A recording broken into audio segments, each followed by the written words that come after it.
Hello to all my many friends, also to my many illustrious enemies. Once again, this is another episode of Roosevelt Sounds Off, and this is Roosevelt Sounds Off Part 36. This is your old friend, brother, and pal, Roosevelt, with another episode. And I'm still continuing on in my series on this evening entitled Stupid Traditions. I believe this is Stupid Tradition 7 or 8. I gotta check and see which one, because I did come up with so many and it seems like this is going to be a long running series, but so far I think this is 7. Okay, and what I want to talk about tonight that I think that is trendy, and I know this is going to offend a whole lot of people, especially women. Matter of fact, when I told a couple of women what I wanted to talk about on tonight, the first thing they told me is, oh, well, you better not talk about that. But, I mean, why not? Because I think this is a new trend that has slowly turned into a, guess what, stupid tradition. And that is the stupid tradition of wigs and hair weave. Okay? Especially amongst black women. Now, I notice a whole lot of women in these days, and I'm pretty sure women have done it before, you know, more people wearing hair weave and, you know, extensions and wigs and that kind of thing. And I notice much more black women, because I'm talking to black women on this evening. A whole lot of them, they just said that they try to wear it because they don't want to do anything with their hair, and they said sometimes they just don't feel like dealing with their hair, and they think that the weave or the wig or whatever it is that they're wearing looks a whole lot better. But no, I think a woman's natural hair looks far better, because that's something that God himself gave you. I mean, what's the matter? Why do you need hair weaves? Why do you need hair dye? Why do you need extensions? Why do you need wigs and weaves and that kind of thing? I mean, what's the matter with the way that God himself made you?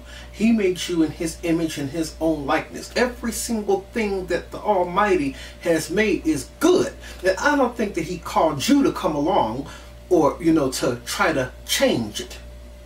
And what I mean by really changing it is, you can find a woman who's as dark skinned as I am trying to wear a blonde weave or a blonde wig, those kind of things, and to me it just, you know, looks very bad. Because if you study blonde, the color of blonde is not indigenous to black people. Black people don't have blonde hair. Only whites or Caucasians have blonde hair, not blacks. I think a whole lot of black women, you know, some stupid, silly women, went along, was trying to go along with the European thought of how beauty should be, because, you know, we're always taught that the image of the white woman is supposed to be much more nicer looking and much more cleaner and much more pure. But I think that black people by themselves look very wonderful. I mean, we are a beautiful people. We don't have to walk around with blonde hair dye and dye our hair blonde and wear blonde weave just to look good. I rather like, you know, a natural woman if I can. You know, that's what I like. I mean, because one time or something, you know, I was dating a girl, and one time I had her over, and then she had slept on my pillow with a whole head full of weave. I mean, that stuff stunk. Now, I don't know how come it always just has this smell, and how come it sheds, and it's just very bad. But this is something that's starting to turn into a stupid tradition, because you see more and more people doing it, and I think that they're even messing up the minds of our young girls. You know, they're putting these little hair pieces and weaves in these young girls' head when they get 3 or 4 years old, you know, wearing these hair pieces like the Supremes or the Marvelettes used to wear, or Beyonce wears, making the girls look much more older than what they have to. Now, let our little girls be little girls. And I don't know how come this subject, whenever you talk about women and weave and wigs, how come it sparks so much controversy? How come a whole lot of women, they get completely pissed off with you just because you talk about hair weave? Or you talk about wigs and that kind of thing. I mean, I had some who got mad at me because I said I was going to talk about this subject, telling me I better not. Oh, why not?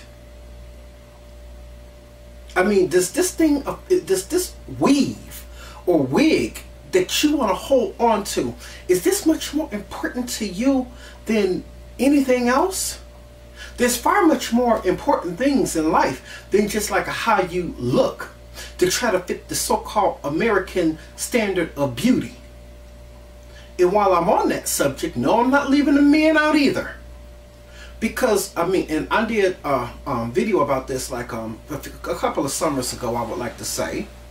And basically, the subject was, what makes you a real man? And basically, the video stemmed from, you know, what kids or, you know, and even young adults when I became in my 20s told me when I was, you know, a teenager and was old enough to start growing facial hair. You know, they told me, hey, let your beard grow because that way you look more manly. You know what? I still got people telling me that now. That way you look more manly. You look like a little kid now. One of my exes even said, with no facial hair, you look like a little rapist or a little child molester. That's a stereotypical crap that a whole lot of you all created in your stupid mind. No, that is not what makes you a man. I basically taught, and I'm just going to recap this really quickly. What makes you a man, first of all, is your character, and that you have some integrity, and that, you know, you have that God in you down on the inside, that you know how to take care of a family, that you know how to carry yourself, that you know how to walk, you know how to talk. That's what kind of stuff makes you a man and says that you're a man. Because you can deal with adult things every single day without cracking up and falling apart, even though every single thing could be going crazy and completely loco in your life. You know, you stay stable. That's what makes you a man. Not just some stupid garbage that you grow on your face. What's they call this piece of hair that they try to grow around here? A goatee. A whole lot of y'all who have it look like little freaking billy goats. That's what you look like.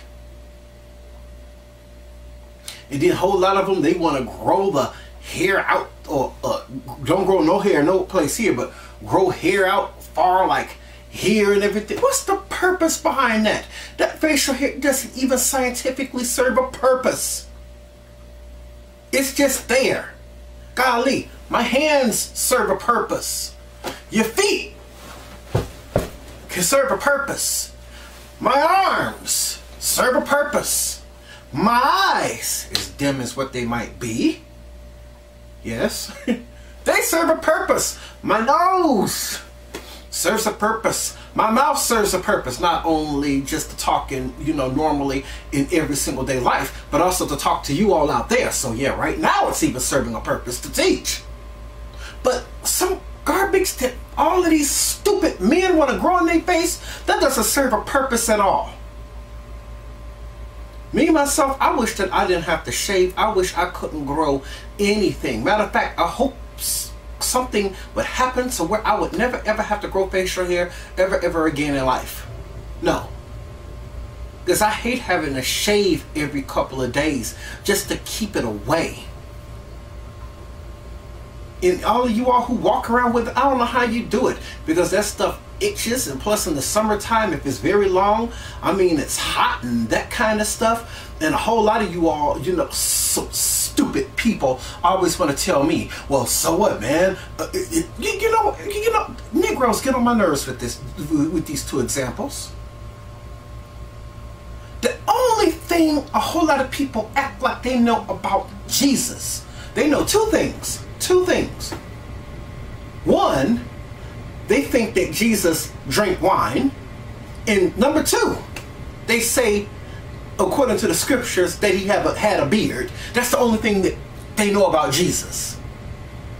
Well, man, you know, Jesus had a beard. What's the matter with anybody else having a beard? Dude, you're not Jesus. Well, Jesus drank wine. What's the matter with somebody else drinking? It's not a sin to drink, just as long as you don't get drunk. It's stupid. No.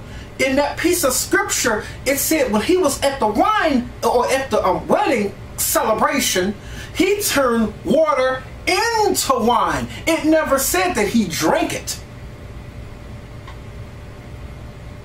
They use all of this as an excuse to have a beer and to drink, but they don't know anything else or any other kind of attributes about Jesus. They don't know about his saving power, his healing power, his deliverance power. They don't know anything except for the fact he turned water into wine and that he had a beard.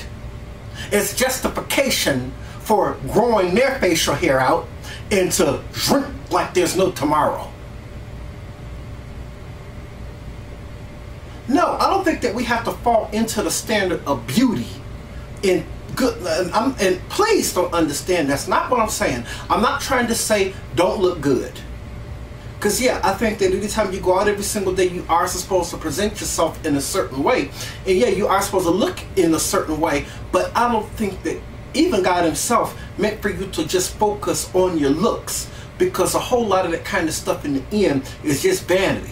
You know, women walking around with 2 or 3 different freaking colors up in their head and everything. I know somebody right now who takes pictures on Facebook all day long, wearing different kinds of outfits, different colored wigs. Golly, looks like 5 or 6 different people, even though it's the same person, all up in one day. You can't hardly tell the difference because of all of these different colored wigs and weaves. Got a black wig, got a brown wig, got a blonde wig, got a red wig, even got a blue wig or a purple wig. Looking like 2 or 3 different people putting on this hair hat, and a whole lot of other times and stuff. A whole lot of women who I've seen wear weaves and wigs and stuff. They got the nerve enough to try to put on a hair hat, but then try to put on a baseball hat on top of it. How stupid is that? Wearing a hair hat and then wearing a regular hat. You stupid woman, you. Some of you all need to come out of this stupid tradition, especially among black people, that has just taken black people over by storm. And then you got this other group of people who always try to want to say, well, it's okay for us to do it because, hey, white people wear extensions, white people do it too. So what? If a bunch of white people jumped off the top of the John Hancock building, would you want to do that? You need to, some of you all need to ask yourselves, are you leaders or are you followers? Because I see a whole lot of followers out there. Just because somebody does something, you know, they want to go and do it too. You know, they want to follow all these stupid trends and everything that are entering the world. And they have bought into the fact or bought into the stereotypical sign of beauty that America has given to you.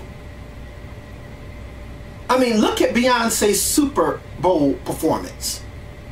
Now, she portrayed the fact that there were Black Panthers, because it was basically, if you know anything about history, the Black Panthers, it was started in Oakland, California in 1966. So this year would have been its 50-year anniversary. And this year, the Super Bowl, this was Super Bowl 50. It took place in San Francisco, which is right across the Golden Gate Bridge from Oakland. And her background dancers had on black with black berets, like the Black Panthers wear. She, and a whole lot of, you know, Black Power people are really encouraging this thing and really acting like this kind of thing is okay.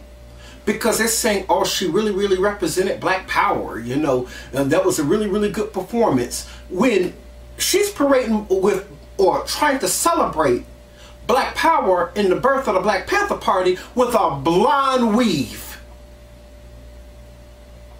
Now, how backwards is that? Because either you're going to celebrate blackness all the way, or you're not going to do it at all. You might as well just stay at home. Too many followers, too many people going to do something that they've seen other people do that is trendy, and you're falling into America's stereotype of beauty when you can just be beautiful on your own. It's another stupid tradition some of you stupid, ignorant, low-minded black people have completely picked up, and you need to put down. You know what? That's what Stupid Traditions is all about. To expose these trends and these kind of, you know, different fads and everything that people have just believed, that people have followed, that people have bought into, and people have gotten their ignorant, stupid mind and don't want to let it go. This is one that you need to let go. The stupid tradition of goatees and beards and weaves and wigs and those kind of things. Hold on, what's the purpose behind it? That, you know, you as a man want to wear a beard. If anything, if I see a man with a beard, I mean, it could be a young man. For some reason, the only thing it does is just make you look older, and depending on how you wear it, to me, it makes you look much more like a criminal. I mean, I ride these buses, I ride the CTA here in Chicago all day and all night. And I mean, I've seen, you know, and heard all kinds of things. I mean, so anytime somebody kind of gets on with a beard, I mean, I might look at them, especially when they got it long, like right here at the chin. I might look at you or look at them kind of funny, because I'm wondering, are they up to something? I mean, I watch everything and everybody, but I especially look at them.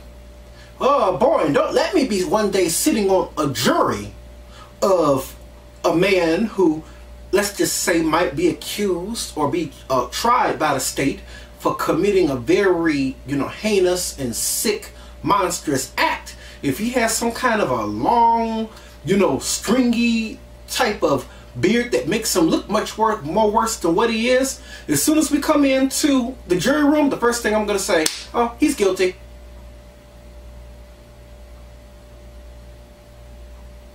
Now, I told my mother that one time, and she told me I was wrong for saying that. But I told her, hey, get used to it. It's the way of the world. Because quite often, yeah, you might be judged by how you look and, you know, whatever you're wearing on your face. So the thing is, if I'm this man's, if I was this man's attorney, if I have a client who's accused of committing a heinous act, and I know that they're going to use his appearance against them, which does happen in a whole lot of court cases, I'm going to tell him to cut all of that stuff off, get a haircut, and get himself in a suit, and get himself clean and ready for court whenever we have it. That's the first thing I'm going to do. That beard has got to go. If it's not a part of his religion or anything like that, it's got to go. Because one more thing, a whole lot of people, they want to throw up the fact that Jesus wore a beard. But if you read your Bible, a whole lot of you ignorant people read your Bible, and you know anything about religion or even Jewish culture, you would know that the main reason how come, especially back then, just like especially Orthodox and ultra-Orthodox and Hasidic Jews do right now, wear a beard is only for religious and ceremonial reasons. It's not for the same stupid reasons that the rest of you ignorant, stupid Negroes are wearing it. For an act of vanity? No. When it comes down to Orthodox Judaism and Orthodox Islam, it's worn for religious and ceremonial reasons. That is it. Not for an act of vanity. So if it's not that, if I'm his client, if I'm his attorney, that beard's got to go. If I'm a woman's attorney who's accused of anything, that weave has got to go. Before I would even agree to represent them. Because yes, depending on what you wear, people will look at you differently. And I get so tired of people always telling me, well, you know, you can't talk about that kind of thing because people have a right to wear whatever they want to wear. Well, maybe so. But I mean, I think the rest of society has even a right to not to even deal with it or be bothered with it. In the end, for y'all women to wear weave and hair wigs and that kind of thing, I mean, to me, that messes your regular hair even up. I mean, because you got to take that stuff and tie it in tightly to the rest of your hair. Only thing it's causing your rest of your hair to do is just get messed up. And one time, this was on YouTube not too long ago. I heard the story one time of a woman And I guess this woman put in like a whole bunch of weave and everything, or false hair. And like a few days later, she started to get like very, very bad headaches. Just migraines, just all over the place. I mean, she just never had these kind of headaches before. So, I mean, it kept on for like a week or two until, you know, she went to the doctor and they had to do like a brain scan to, you know, see what was going on there, you know, that was causing her to have these headaches. And then come to find out that the hair, it was because of the weave that she wore. Because in the weave that she wore, they tracked back where this particular weave that she wore came from. Come to find out that this weave was cut off of the head of a person from another country who had died. This person who the hair came from was dead. And dead for a couple of days before they cut off the hair. And it was packaged up as weave. And many of you, you know, all probably know, in case you don't, I'm going to tell you anyway. That, you know, usually when you die, especially after you're dead for a couple of days or whatever, you know, maggots and insects, you know, they start building up in your body. So come to find out that this weave from a dead person had maggots in it. And this girl, she was getting headaches because the maggots had gone from the weave into the brain. And she had to get surgery and completely had to have all her hair completely cut off. And it was all because of that stupid weave. A whole lot of times you get this kind of hair, you don't know where it came from. A whole lot of this hair was cut off the heads of dead people. So now, this video is not to put anybody down or to hurt anybody. If anything, this is to warn you. Be careful of where what you do. Because, I mean, it's something that's very bad that could cost you in the end. So, hey, ponder it. Once again, this is Roosevelt Sounds Off. I hope that you have enjoyed this video. And I'll see everybody later on the next one. Maybe later on this week or whenever. Peace and blessings to all.